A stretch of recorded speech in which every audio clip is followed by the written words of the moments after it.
Bonjour à toutes et à tous, merci de nous retrouver pour une nouvelle émission de 100% Quintet, un Quintet qui se disputera en ce samedi sur l'hippodrome d'Auteuil.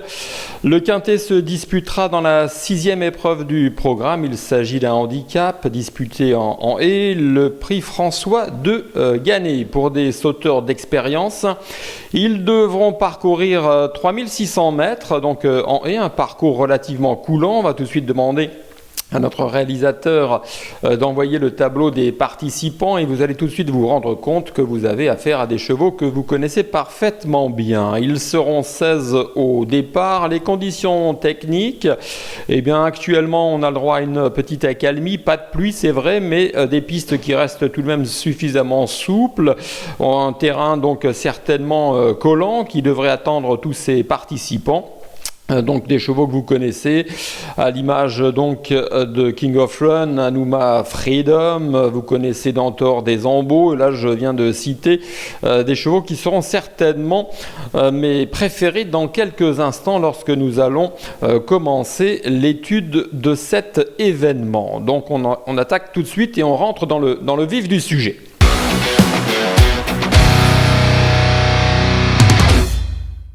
Alors ce quintet donc sur l'hippodrome d'Auteuil avec, je le disais, des chevaux qui ont une certaine expérience, des chevaux qui ont montré de la forme ces dernières semaines. C'est important, la forme saisonnière joue un rôle, surtout sur l'hippodrome d'Auteuil où à cette époque de l'année évidemment on a des terrains relativement pénibles, donc il faut avoir une certaine aptitude. Même si c'est vrai, parfois à cette époque on a le droit à des terrains défoncés, ce qui n'est pas le cas en ce moment. Alors, on va tout de suite donner les préférés de Mario Putrino avec le 7 Anuma Freedom et le numéro 6 King of Run qui sont deux chevaux entraînés par Yannick Fouin et qui seront certainement plébiscités car ce sont de véritables métronomes dans cette catégorie, surtout à cette époque de l'année. Le 7 Anuma Freedom qui a donc battu le 6 King of Run lors d'une récente confrontation. Ce sont deux chevaux qui se connaissent bien, qui ont à peu près le même profil. Anuma Freedom est un cheval d'un certain âge mais qui à cette époque de l'année est toujours très performant. C'est un cheval qui, selon son entourage, n'aime pas trop galoper au contact des autres, il a besoin d'une certaine liberté, il est capable d'attendre comme d'aller dans le groupe de tête, mais il faut qu'il soit décontracté, il ne faut pas qu'on le sorte de son train et ça, eh bien, on peut faire confiance pour que ce soit le cas à Nathalie De Souter qui le connaît parfaitement bien. Anuma Freedom sera donc mon favori, il est capable de s'imposer, mais évidemment, je le disais, son compagnon d'entraînement, le numéro 6, King of Run, est certainement capable aussi de lui tenir la dragée haute. C'est également un lauréat en puissance, il est en forme, il est régulier, il connaît par cœur sur le bout des sabots, c'est un cheval incontournable. Voilà pour mes deux favoris. J'enchaîne avec un autre cheval irréprochable que l'on rêverait d'avoir dans ses box ou dans sa chambre en poster, le numéro 10, Dentor des Ambeaux. Lors de ses 5 tentatives à ce niveau dans des quintets, il a fini 5 fois à l'arrivée. Dans les 5 premiers, 4 podiums, une allocation. Bon voilà, il lui manque cette petite étincelle pour faire la différence. Pourquoi pas en ce samedi sur l'hippodrome d'Auteuil, on ne peut pas lui reprocher grand-chose. Il affronte des adversaires qui sont à sa portée. Vous l'aurez compris, tout dépendra du déroulement de la course pour qu'il puisse éventuellement gagner. On lui souhaite évidemment. Mon quatrième favori, c'est un petit outsider, c'est Spinoza, le numéro 9, un cheval en retard de gain, en tout cas qui avait laissé naître de sérieux espoirs dans sa jeunesse, souvenez-vous, lorsqu'il avait gagné le groupe 3 sur les pentes de Compiègne, et ensuite il a connu de fortunes diverses, comme on dit. En tout cas, il aurait pu connaître une toute autre carrière, sans quelques ennuis de santé, comme c'est souvent le cas chez les sauteurs, mais ce Spinoza a montré un regain de forme. En tout cas, jugé sur ce qu'il a fait de mieux ces derniers mois, on va dire, je ne serais pas surpris de le voir s'illustrer.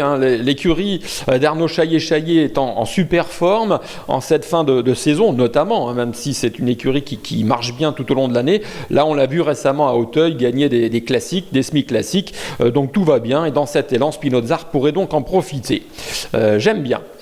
Le numéro 2, c'est Grand de T. Attention, c'est un cheval pétri de qualité. Et je me souviens d'une interview réalisée avec son entraîneur Laurent Viel cet été, où il m'avait confié qu'il faisait partie des chevaux qu'il estimait et qu'il mettait de côté, entre guillemets, pour les laisser arriver à maturité. Et on l'a bien vu là sur sa musique, ce Grand de T a très peu couru cette année. Un long break estival, une reprise récente, il monte en puissance, donc attention, c'est un cheval qui a certainement une belle marge de progression, il n'a que 5 ans, donc souvenez-vous de ce nom, Grand de T. J'enchaîne avec le 5, Gage de réussite, qui, ma foi, avait terminé 5e à Compiègne dans un quintet remporté par Kim Driver. C'est un cheval qui a une chance, me semble-t-il. L'As, c'est Bonaparte 6-1. Alors certes, sa marge de manœuvre s'est réduite quand il a gagné son handicap, mais c'est un bon sauteur qui ne court qu'à bon escient. Il a le droit de finir dans les 5 premiers, me semble-t-il. Le numéro 11, Éclair de Maffray, c'est un outsider. C'est un cheval qui a certainement été ménagé en vue de cette fin de saison, qui sera peut-être dirigé vers Cagnes-sur-Mer dans quelques semaines. Donc attention, ce sont des chevaux qui montent en puissance assez rapidement et qui pourraient donc pimenter les rapports de ce quintet. Voilà donc pour mes préférés. J'enchaîne avec mes outsiders, avec le numéro 3, Best Cholo, qui malheureusement a connu des interruptions. Il avait remporté un événement il y a déjà un petit moment de cela. Où en est-il? Même s'il a montré peut-être un regain de forme, il faut qu'il confirme sur la butte Mortemart. Le 4, Zizaner, est également un cheval qu'il faudra surveiller du coin de l'œil. Certainement en cours de préparation pour les meetings hivernaux, Pau notamment. Le numéro 15, c'est Captain, que je retiens avec le 16, Peggy, dans la catégorie des outsiders. Ce sont deux chevaux qui se retrouvent en bas de tableau de cette première épreuve de handicap, qui semblent au papier, par rapport à ce qu'ils ont réalisé, barrés par un certain nombre d'adversaires, mais qui profiteront de leur forme pour tirer leur épingle du jeu, comme on dit, car comme ils sont en bas de tableau, ils portent par définition un petit poids, ils sont en forme, ils vont dans le terrain, donc j'achète. Voilà pour mes outsiders, mes impasses, on ne va pas tous les retenir, j'élimine les numéros 8, 12, 13 et 14. Voilà, ça fait de la place, tant mieux, on se retrouve pour notre choix.